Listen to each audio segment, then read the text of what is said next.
Gentleman is recognized for 3 minutes. Mr. Speaker, I am delighted to be here tonight to help pass the Webcaster Settlement Act of 2008.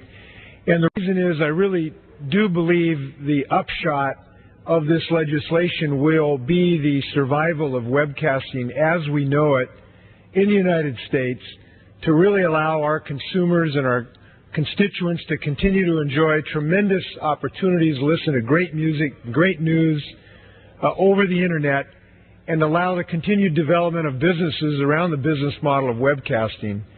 And I'm very appreciative of Chairman Berman and his efforts to facilitate discussions to help resolve this difficult issue, to Ranking Member Mr. Smith, to help, who's a co-sponsor of this legislation. This really is a bipartisan effort to find a resolution of a difficult issue. And as Mr. Berman indicated, there is a wide divergence on what the right royalty to pay is.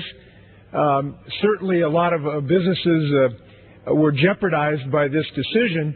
I just note one that led to this relief, a Big R radio. It's actually in the state of Washington, where I hail from, that under the CRB decision that gave rise to this issue, it would have caused Big R radio to exceed by 150% of their revenues what they'd have to pay in royalties, and we've heard many businesses would be in that situation. So we have been engaged now for some period of time, discussions to try to find a resolution and agreement between those who are webcasters who have big dreams and providing tremendous music to allow them to continue. And we hope that those will succeed. We think that we are close to a successful resolution of those discussions. Mr. Berman's been very helpful in that regard.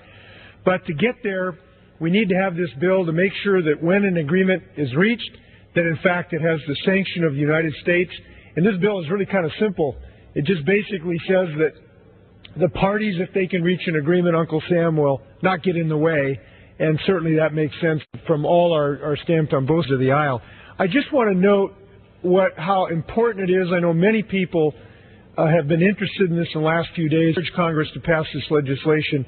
And webcasting really has become a fabric of people's daily lives. I just want to read one quote from Louis Jimenez, who is involved in Live 365 Network. He's from Frederick, Maryland. And this is a quote some time ago. He said, quote, "Internet radio gave me the freedom to put together my own format station without having to be a cookie-cutter station. Listeners and musicians love it because of the variety of music and the fact local and independent artists are played." That's a quote from the Frederick News Post. And this is really why our constituents love this service. We want to find a business model where webcasting can thrive, where consumers can listen, and at some point terrestrial broadcasters who will be able to simulcast. Under this legislation, they will be able to access the benefit of this legislation, and they will be involved in negotiations to find the right appropriate level. So I'm delighted by the passage of this, and I thank all involved in this effort. Thank you. The gentleman's time has expired. The gentleman from Texas.